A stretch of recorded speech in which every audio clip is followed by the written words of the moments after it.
It is the most direct version of the consent of the people because it's the literal consent of the actual people being ruled. But larger states can't do this. This is the Illegitimate Scholar Podcast, where you get an understanding of our culture that isn't limited by neoliberal woke universities. I'm Sam, and I'm here to speak to you, the person that wants to be informed and involved with your culture and community. I quit my teaching program so that I could do this podcast and talk about what you want to hear, not what has been selected for me to teach. Today, does voting work? How would we know if it's working? Does voting actually result in the policies we want being put into place? You should know how to participate in your community, so you should know what effect voting has. This episode will help you understand that, and you will be better prepared and informed to participate in our society. Okay, so what happens when you vote?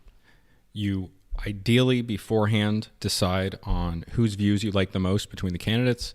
You eventually go to the polls, you cast a ballot for whoever you want to vote for whatever race it is, and after that, your candidate might get elected or your candidate might not get elected. But if your candidate does get elected, is democracy really working for you? If you take all of the different races in all of the different states, counties, local, federal, all of them, and average them out, then you would expect to get a pretty good representation of people's views if people's votes actually resulted in people getting their views put in place. We don't know if that's true or not.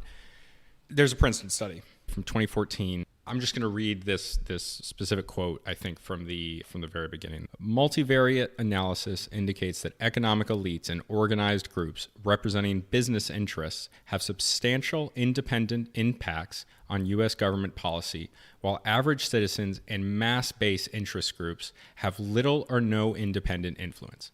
The results provide substantial support for theories of economic elite domination and for theories of biased pluralism.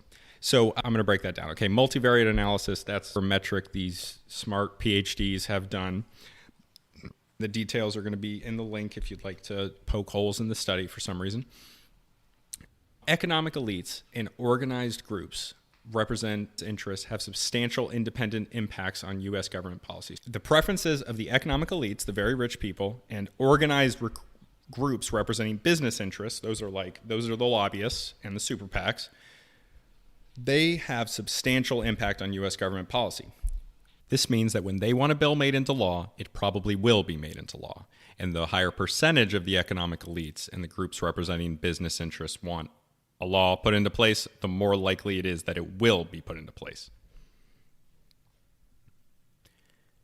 Now, it also says that average citizens and mass-based interest groups, so those are going to be individual, everyday people, and mass-based interest groups, which are going to be like groups made up of individuals that want to push some specific policy, likely for some moral reason. These two groups have little or no impact on U.S. government policy. So that means is that the preference of the average citizen or the NGO, the non-government organization that represents like a group of people rather than business interests, they have very little impact on what policies get put into place.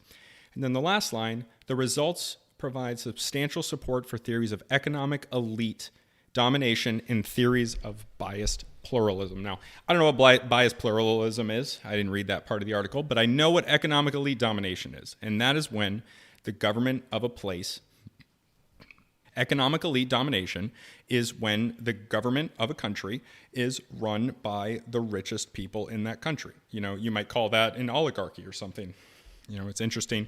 We call the oligarchs in Russia oligarchs, but we call people like Jeff Bezos billionaires, and I'm not really sure what the difference is. I'm trying to figure it out. I would like someone to actually try to give me a rational explanation, because it seems like there's not really a reason besides that they're Russian and our billionaires are American. Because they have the same type of influence, especially given, you know, these findings in the study. So the elites have influence, the people do not. You know, and if the people don't have any influence, what does that make voting? We know that we vote. We know that, like, if we vote, our candidate might get elected. But if that doesn't result in our actual policies that we want being put into place, then what the fuck are we doing? What's the point? How does that benefit us? Is that really a win? Is that really democracy working if it doesn't represent the will of the people? And I'm sure that people will argue with me and tell me that, well, the people don't always know what's best. I agree with you, but at the point where the people's preference doesn't go in at all, and like the preference is for something like the majority of Americans, it's like 70% or something. Don't quote me on that, but it is the majority of Americans and close to a majority of Republicans believe in universal health care. And we don't fucking have it, not even close. And that's because of the influence of the insurance companies, which is what this study found about those kind of groups in general, maybe not specifically, but in general. So at that point, you're voting for a candidate and nothing happens when they get elected. It's like one of those close elevator door buttons. You go in and it's not even fucking wired in. You press it and it doesn't matter. You keep pressing it. Eventually it closes, but it has nothing to do with you pushing the button. Like, your views might get represented in policy, but there's no statistical relation between the views of the average person and what views get put into place. So you keep pressing that elevator door close button. Eventually you're going to hit it and it's going to close. You might sit there thinking, yeah, I did that. I voted, but you didn't do shit. It just happened to be that the economic elites agreed with you. It wasn't because you pushed the button. It was because the elevator gods decided to close the door when they did. It's like backseat driving. One of those steering wheels you give to little babies. They're sitting in the back, playing with the steering wheel. They think they're driving this fucking 2-ton car, and mom's up front like, ah, you dumb little bastard. And she's driving, and he's in the background, little dumb baby, turning the steering wheel. You're not steering the car. You're not. It's like your older brother giving you a controller for the GameCube or the Xbox or whatever. They're giving you the controller, so you think that you're playing the game, but you're not fucking playing the game. This shit's not even plugged in. So people's votes do not result in the policies they want being enacted. So what does voting do? If a candidate gets the most votes, as long as there's no election fraud, then that candidate is put in place. And that makes people feel comfortable. It makes people think that the system is working. But at its base level, I think most people would agree that what really matters is getting your views represented. So what does voting do then? And why doesn't voting result in our views being represented? I'm going to start with the what. So here's another way of thinking about voting. Voting not as deciding the policies of the representatives of a country, but voting as a legitimizer of the government. What I mean by legitimizer is it is what makes the government legitimate in the eyes of the people. What makes it the government that is in control of the land. They're viewed as the power in that region, which usually means that they have a monopoly on force, which means that they are the ones who are permitted to use violence, to decide the punishment for crimes, to decide taxes, all these things. So the legitimacy in this case of the government is based on voting, but it hasn't always been that way. In the past, there was other things, other ways that the government legitimized its power. And two examples of this are the mandate of heaven, which was the right of kings given to them by the heavens in ancient China, and the divine right of kings, which is similar in Europe, that they had that legitimized the power of monarchs.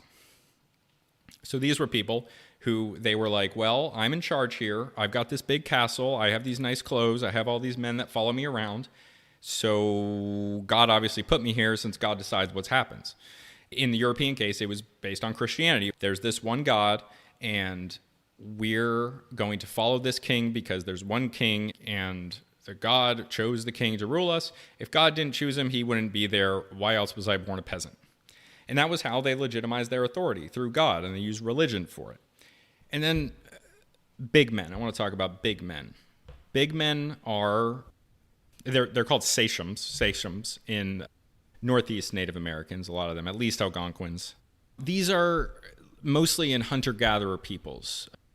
Big men are leaders of a community that lead based on just others agreeing to follow them. The criteria for leadership is whatever traits were valued that the big man has that make people want to follow him. He could be a good war leader, or maybe a good farmer. It just depends on what that society values, what their culture values. His position can be challenged and people can just leave their society in this case. His legitimacy comes from people simply making the choice to follow him. It's very direct.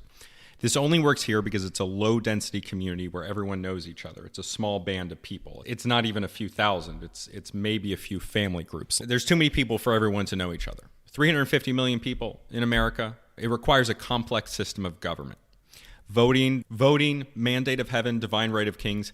These are all ways of legitimizing, which is making legitimate in the eyes of the people, the right of the government to rule over the people. All of these ways that the government legitimizes itself, they are culturally informed. They make sense in the culture that they participate in. Divine right of kings made sense in religious Europe. Today, like I said, getting votes legitimizes a candidate. Getting votes from people. That's why there's election fraud accusations on both sides, because if an election is not legitimate, then the elected official is not legitimate. If people think that they weren't voted for, if that they didn't get the actual votes, then that means they do not have the right to be the leader, because that's how we legitimize candidates. It'd be the same thing like if people thought that the king had lost the divine right of kings for some reason, then they would think that it was a legitimate reason to get rid of them. So how convenient if the government can legitimize itself with voting while not representing the people's actual views. They can appear to be following the will of the people because they are going with the candidate that got the most votes, but they're not actually putting any policies into place, so it doesn't do anything for you, but it pacifies you. And some people will jump in and say, oh, but your candidate is getting elected. But so what? You voted for the candidate. It's kind of a scam if it doesn't actually result in the policies you want getting put in place.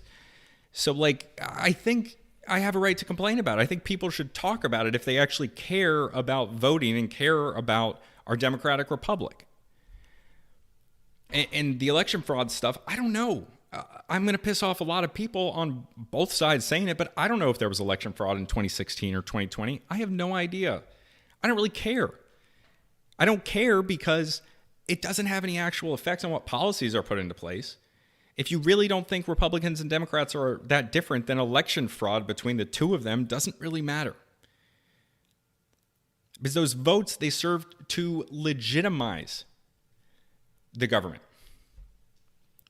And the fact that people do vote, the fact that people do participate in it, is what gives it legitimacy. Because yes, the candidate that gets the most votes is legitimized, but we have relatively high voter turnout, and it's actually going up. People have been convinced that they need to vote. Even though it doesn't change anything, they have to vote. You have to vote. If you're blue, you got to vote blue no matter who, because the Trump MAGA fascists are going to come and they're going to kill all the illegal immigrants, and they're putting them in concentration camps that Biden totally closed and didn't also have people in, and no one talked about it.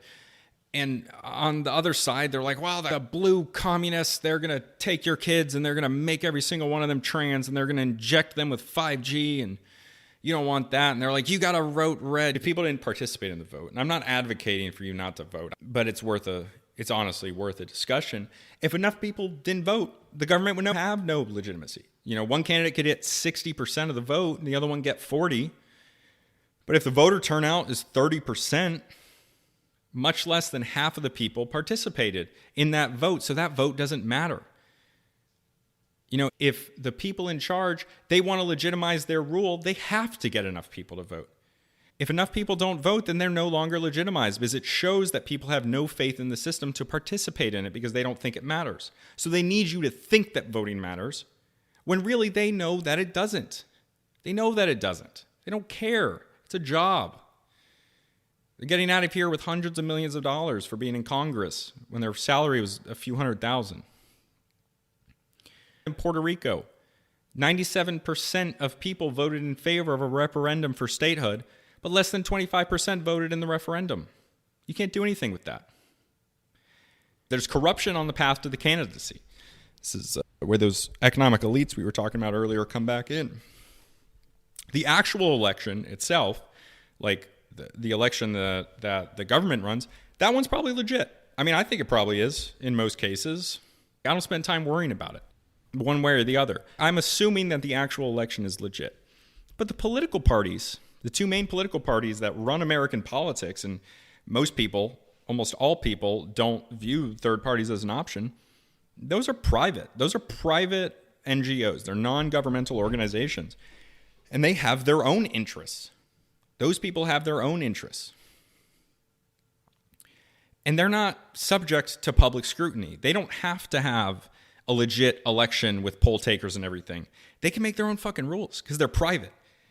I don't know if I think that the laws should be changed to make this not happen, but I do think they should be considered to be very important to our republic because they're massive social institutions that are integral to our nation. I think that people should hold the political parties to a higher standard. They should hold them accountable more. And that would mean not voting for Biden or Hillary Clinton after Bernie Sanders gets screwed over. You know, I'm not saying how I feel about Bernie one way or the other, but people know that there were these super delegates that were put in, and situations like in Iowa in 2016 where Bernie got the most votes but not the most delegates in this thing because they have these weird rules where they can where they can make the delegates go to a specific candidate, and they did that to fuck with Bernie. There was collusion to make sure Bernie didn't get the candidacy. And then, you know, you get to the presidential election and there's two people that most Americans don't fucking like. And then you're voting for the lesser of two evils, and they're legitimized because people participated anyway, and they elect one of them, and a majority of people participate in that election. There's also, you know, there's other wings of this. The mainstream media, a lot of these news organizations, they're owned by the economic elites, these same economic elites. This is one of the vehicles where they are able to control the flow of information and to make it so that they have an influence on U.S. government policy while regular average people don't. So people like Bezos owns the Washington Post, Elon Musk bought Twitter. That's intentional. I don't know if Twitter will be profitable, but it will serve him to push his own views and help his other companies. He'll use that. That's what they buy it for. All these people do that. All the rich people buy media outlets. That's how they screwed over candidates they didn't want, like Tulsi Gabbard. Anybody that's unfriendly to their economic interests, Tulsi Gabbard, Bernie Sanders, is going to get attacked by these corporations that hold so much power. And the public schools. Public schools are funded by the taxpayer, which, you know, in theory, that would mean that they're serving the people, but in practice, they serve the government, which again, in theory, serves the people, but in practice, not really. So the public schools are funded by taxpayers, and then the government educates students in a way that preserves the status quo. And this is natural, because public schools are an institution of the government, so it makes sense that they would promote themselves. But these laws are built into them because they're written by people who work in government and work in these public institutions. No one is going to give you the education you need to overthrow them. That's a quote by some radical person, I don't remember who. But they're not going to educate you in anti-government stuff. They're going to educate you in how the government works and how you participate in it. It's perpetuating itself. The organization is perpetuating itself. And the public school curriculum is created in part through the influence of the economic elites that are at the top of organizations like the Department of Education, state departments of education, and even down to school administrators. They're at the bottom rung of economic elites, and they're serving the interest of the economic elites. So when you think about voting, what would you rather have? Would you rather have a situation where you vote for a representative and they don't do what you want, they're just not going to? Or would you rather have a situation where you don't have a vote at all? You know, there's no pretext, there's no vote for you, but the government does follow your interests, at least more than they did in the situation where you voted. I know what I want, but it's not all bad. Your vote doesn't matter. The situation is what it is. Now you just know about it. It'd be that way whether you did or not. If you want to use this information to be a better member of your community, just do things locally. Don't worry about the national and state races. Donate your time in your own community. There's plenty of charities with amazing people that do amazing work wherever you live. You just have to seek them out. Do something you know has an immediate impact right where you live, and don't worry about the national politics, because you and everyone you know can't affect it. If you want to be a part of this conversation and share your own thoughts, please join the Discord. You learn more if you use the information. You don't need a college degree or any sort of knowledge to participate in this discussion, because the topic is humans and you are human. So join us no matter what and share what you have to say.